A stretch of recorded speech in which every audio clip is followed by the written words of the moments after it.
For decades, it was kicked aside, bright red, soft-skinned, left to rot beneath trees. The world only wanted the nut. Burkina Faso learned to forget the fruit until May 22nd, 2025. When President Ibrahim Traoré did something no one expected. He didn't build a base. He built a bottling plant, $11.5 million. Not for soldiers, but for farmers. Not for warheads, but for wine. Not for extraction, but for transformation. One decision, one factory, one ghost fruit that could fracture a global trade empire. If you believe Africa's awakening begins where the world sees waste, stay with us. This isn't a story about juice. This is a story about power. BBC Africa, 2024. Burkina Faso opens the largest agro-export hub in West Africa, aiming to shift its economy from raw exports to local transformation. At first, the news passed as just another milestone. A ribbon cutting, a smiling president in front of press cameras, another project in a land trying to rise. But what few understood was where it happened and why. The new hub wasn't in the capital, Ouagadougou. It wasn't even near a border or a port. It was in Peni, a dry rural commune forgotten by maps, yet soaked in the scent of fallen cashew apples. And the man behind the decision, President Ibrahim Traoré, the same man who within 2 years of taking power had expelled foreign military bases, nationalized critical gold mines, rejected Western aid packages tied to structural adjustments. At the UN General Assembly, he declared Africa will not remain the labor of global luxury. We will build our own value on our own soil. The cashew plant wasn't just economic reform, it was a geopolitical signal. But what global analysts failed to ask was what Traoré had already planned long before the first stone was laid. Long before cameras arrived in Peni, long before contracts were signed or machines imported, Ibrahim Traoré was already at war. Not with rebels, not with foreign troops, but with a mindset, a legacy carved into the nation's bones that Burkina Faso was only good for raw goods. Nuts, gold cotton, cattle shipped out, priced by others, returned in glossy packaging at 10 times the cost. He saw the symptoms everywhere, students learning how to harvest, never how to process. Villages rich in crop, but poor in power. A Ministry of Agriculture obsessed with tonnage, blind to transformation. And then came the fruit, the cashew apple, sweet, tangy, rich in vitamin C, left to rot by the millions. That's when the plan began. Traoré gathered a small circle of trusted strategists. No podiums, no press, just maps, data, and silence. We don't need more reports, he said. We need evidence of betrayal and a reason to turn the system on its head. He dispatched undercover researchers to ports and warehouses across West Africa, posing as exporters, students, logistics consultants. Their mission, track the value leakage. And what they uncovered was staggering. Cashew apple concentrate bottled in India, traced back to West African origins. Wine in Brazil using DNA identical fruit. Even European nutrition companies marketing organic cashew extract produced using African-grown apples. The world had not ignored the fruit. It had simply rerouted it, stripped of name, stripped of credit. Burkina Faso wasn't forgotten. It was being exploited silently. And Traoré understood this wasn't just an agricultural issue. It was a covert system of economic control. So he would strike not with embargoes, but with fermentation tanks. The next step was mobilization from within. Traoré knew that breaking a colonial trade pattern would not come from a single decree. It needed to be seeded into the bloodstream of the nation. He began recruiting young Burkinabe engineers and food scientists from the diaspora. Men and women who had studied fermentation in France, bottling in Germany, supply chains in the Netherlands, but whose roots traced back to mango groves and cashew fields. He didn't lure them back with salaries. He called them with legacy.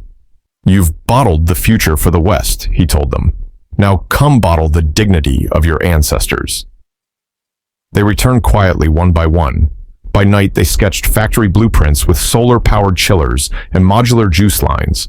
By day, they trained local farmers in fermentation basics, chemical-free preservation, rural hygiene labs. The Ministry of Commerce, kept partially in the dark, was intentionally bypassed. Instead, Traoré empowered local cooperatives, not bureaucrats. He redirected rural development funds, typically locked in paperwork, into covert pilot sites, abandoned silos, retrofitted into test labs, unused grain warehouses, repurposed for glass storage. The first successful prototype was built in a single-room structure near Gawa under the guise of a shea butter facility. Inside it fermented cashew wine, quietly, consistently. And when blind tested alongside a high-end Brazilian bottle, Burkina villagers picked their own without knowing. That was the moment Traoré realized he had a weapon stronger than any rally proof of potential. Now, it wasn't just about building a factory. It was about launching a model of resistance. Not loud, not televised, but irreversible.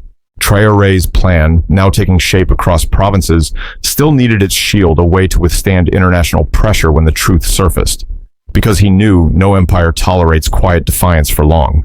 He met secretly with lawyers, economic historians, and former trade negotiators. Together, they devised a dual-layer strategy. 1. Legal justification. Burkina Faso's constitution was quietly amended to define waste conversion for national sovereignty as a protected economic right. This gave the cashew plant not only legitimacy, but a shield against WTO complaints. 2. Psychological warfare. Traoré launched an internal storytelling campaign not on TV, but through griots, local poets, and school teachers.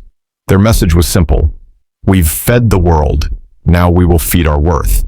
Across the country, murals appeared, a giant cashew apple split open, revealing not a seed, but a factory. Youth groups began organizing fermentation festivals with local ingredients. Village elders gave blessings to orchard revival teams. And all the while, the real Peni facility rose disguised under agricultural codes labeled as experimental processing. Only a handful of people knew what it truly was, a declaration of war in steel and syrup. Then came the final test. One morning, Traoré arrived at the prototype lab with his ministers. He picked up a bottle of raw, unfiltered cashew wine. No label, no barcode, no EU certification. He poured a glass, raised it to his lips, and said, "From now on, we drink our own future, and we bottle it with our own hands." And he drank. As the cameras rolled, and history shifted, the fermentation had finished. Now came the distillation of power. The factory in Peni was unveiled not with a parade, but with a quiet ignition. On May 22, 2025, as dawn broke across the red hills of southern Burkina Faso, a convoy of trucks rolled in, carrying fermentation tanks, pressurizers, chillers, and bottling lines, not military equipment, machines of memory. At the center stood President Ibrahim Traoré, coat rolled to his elbows, boots covered in dust. He didn't stand behind a podium.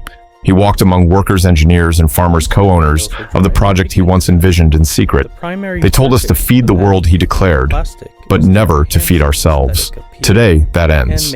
Then, before press and people, he unscrewed the first bottle of cashew wine, poured it into a calabash, and handed it to an elder from a nearby village. The elder drank, lifted his head, and wept.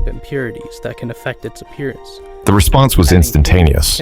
Across Ouagadougou, hundreds marched holding cartons of locally made cashew vinegar and juice.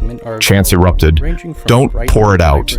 Pour it forward, from fruit to freedom.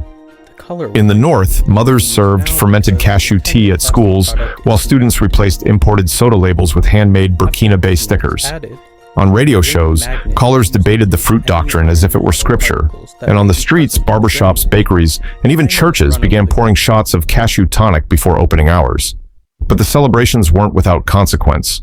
By nightfall, foreign embassies issued statements expressing concern over nationalization trends. Private cashew buyers in India suspended contracts, and European importers warned of unverified quality and supply chain disruptions. To the world, it was chaos. To Burkina Faso, it was clarity. Traoré had not just opened a factory, he had opened a front. Foreign pressure came swiftly, but so did the people. As EU trade envoys scrambled to assess the damage, the streets of Bobo Dioulasso filled with students, vendors, and elders, marching under one banner. We ferment, therefore we are. University professors who had long avoided political commentary took to open-air lectures explaining how cashew processing represented Africa's resistance to post-colonial economics. In rural markets, women sang folk songs rewritten with new lyrics. No more nut for a stranger's hand, we press the fruit in our own land. And in the Sahel, a village council refused a foreign NGO's nutrition powder, saying, "We'll drink our own vitamins now." Meanwhile, Traoré escalated the confrontation not with soldiers, but with signatures. He issued a presidential decree converting all unregulated cashew trading companies into state-overseen cooperatives. Warehouses hoarding nuts for export were nationalized overnight. Foreign buyers called it theft. Burkina workers called it restoration. At a press conference, Traoré held up a sealed customs crate. Inside 2 tons of cashew concentrate, intercepted en route to an offshore processor. For 50 years, we shipped this without knowing what it was worth. Today, we hold it, price it, pour it. This is not just juice. This is justice. The press was stunned, but the nation surged. Farmers in Ouagadougou initiated local bottling co-ops. Truckers refused to carry unprocessed nuts, and engineers posted schematics of DIY fermentation systems online, free to download, free to copy. A decentralized revolution had begun. Burkina Faso wasn't just exporting a product anymore, it was exporting a model. And as the world panicked, one truth echoed from every calabash, glass, and recycled bottle. We are no longer the raw. There was no judge's robe, no official bench. But every camera, every eye, and every voice in the nation knew a reckoning had begun. The world may have called it a food experiment, but for Burkina Faso, the cashew plant had become a mirror reflecting everything the nation had lost, surrendered, or forgotten under decades of economic control. And Traoré, in the eye of the storm, did not retreat to the palace. He walked into the storm. At a televised address held not in the capital, but inside the production hall of the Peni factory, he stood beneath iron beams, fermentation pipes, and drying racks, his words echoing across tanks and through time. This nation was taught to sell itself piece by piece, told to celebrate yield, not ownership. And for too long, we obeyed. He began naming names, companies that underpriced raw nuts, middlemen who skimmed profits off the backs of rural laborers, foreign partners who offered aid packages in exchange for bottling rights. He held up old trade contracts and tore them on air, one by one, not for drama, but as evidence of a long, patient theft. The broadcast cut across borders. In Ghana, Senegal, and Cameroon, citizens watched in shock. In Paris, analysts called it populism. In Abidjan, political rivals whispered envy. But within Burkina Faso, something else began to rise, a fever of accountability. Young lawyers formed collectives to review all foreign commodity contracts. Economics professors turned classrooms into tribunals, asking students to draft alternate models for agro-sovereignty. It was not just a speech, it was an indictment. Not just of outsiders, but of the system that kept Africa docile through dependency. As Traoré's broadcast rippled through every village, ministry, and market, another scene was unfolding not in front of cameras, but in the corridors of Burkina Faso's High Economic Council. There, behind closed doors, Traoré convened a truth session. Not a political theater, but a tribunal of remembrance. He invited former trade officials, retired ministers, and past ambassadors, not to accuse them, but to confront history. Each was handed a dossier. Inside, 30 years' worth of export records, IMF correspondence, and suppressed reports. The numbers spoke louder than any trial. 87% of Burkina Faso's raw agricultural exports were processed abroad. Less than 2% of those returned as finished goods. The profit margin between field and shelf, sometimes 400%. A former ambassador, once loyal to Western donor circles, read the papers silently. Then shaking, he stood. We thought we were preserving stability, but we were preserving a cage. Another minister, now gray-haired, broke down in tears. We gave away the fruit and called it progress. No one shouted. No one needed to. This was not vengeance. It was cleansing. And in that moment, Traoré made it clear Burkina Faso's revolution was not about blaming the past, but ending its repetition. He ordered the records made public, every contract, every subsidy deal, not to shame individuals, but to educate a people. No one will steal from us again, not because we hate, but because we finally understand. And with that, the National Archives opened to students, unions, cooperatives, and for the first time in decades, truth was not classified, but shared. The final scene of this national reckoning took place not in any courtroom, but in a rural amphitheater built from reclaimed wood overlooking the hills of Peni. Here, Traoré convened what would come to be known as the People's Tribunal of Transformation. No suits, No gavels, just farmers, welders, engineers, students, and one president sitting among them, not above them. A cashew apple sat in the center of the circle, whole, untouched. Its symbolism was impossible to ignore. One woman, a former market seller, stood and pointed at the fruit. We were taught to throw this away, and when we did, they told us we had no future. A young student added, "But the juice was always there. We just never believed it could be ours." Traoré listened, then stood not to speak but to ask who will carry this forward. Hands rose, dozens, then hundreds. Across the country, cooperatives registered overnight. A new agricultural school dedicated its first building to fermentation science and sovereignty, and then quietly, solemnly, Traoré spoke, "We are not victims. We are not just survivors. We are the authors now." A standing ovation followed, not out of politeness, but of recognition. The cashew apple, once a symbol of waste, had become a witness to justice. And in that moment, Burkina Faso was no longer on trial. It was setting precedent.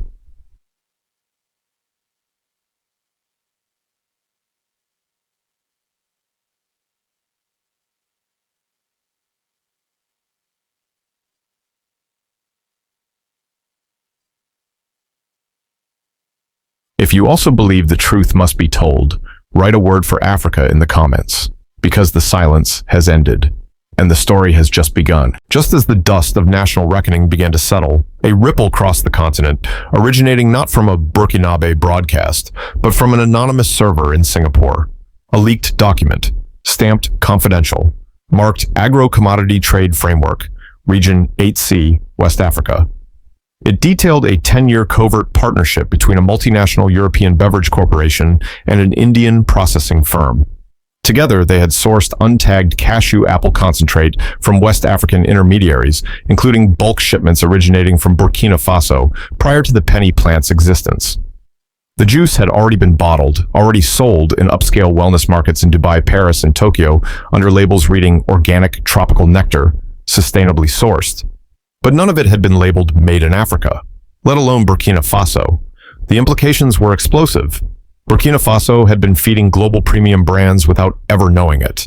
Not only had their fruit not gone to waste, it had been commodified in secret, hidden behind corporate trademarks and import codes. When the leak reached Traoré's desk, he did not speak.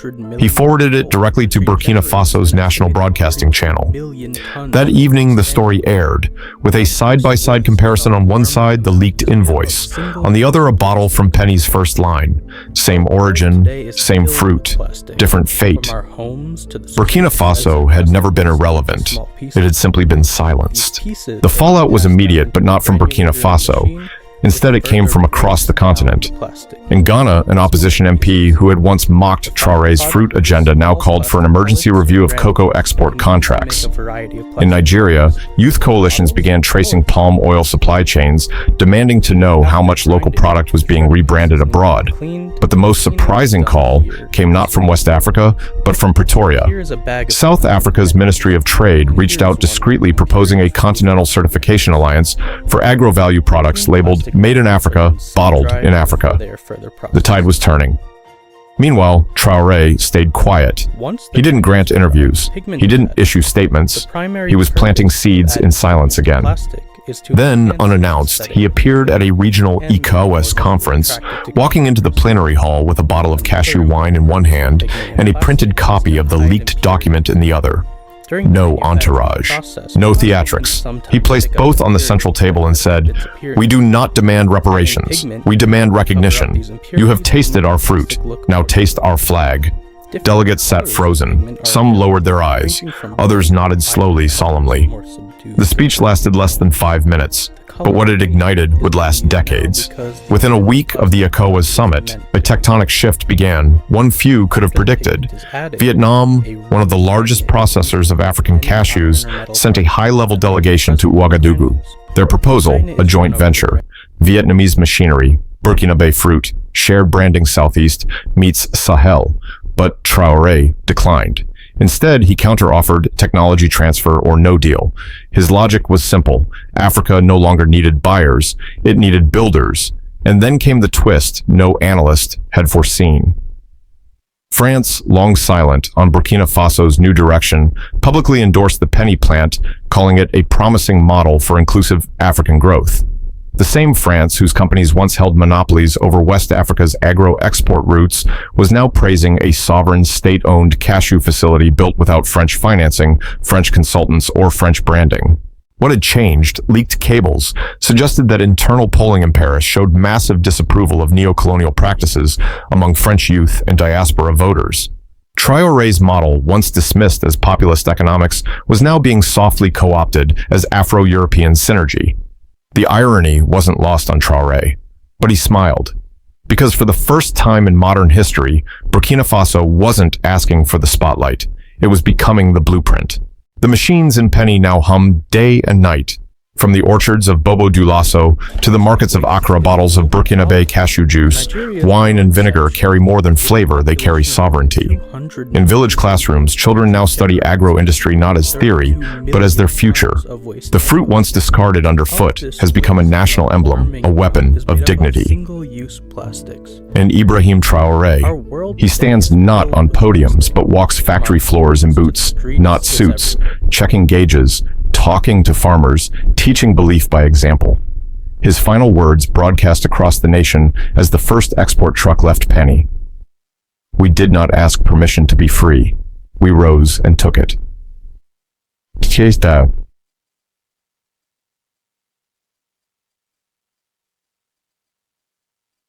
These doors are just about social about. Success at top time check deep is the latest to serve up or come out to help.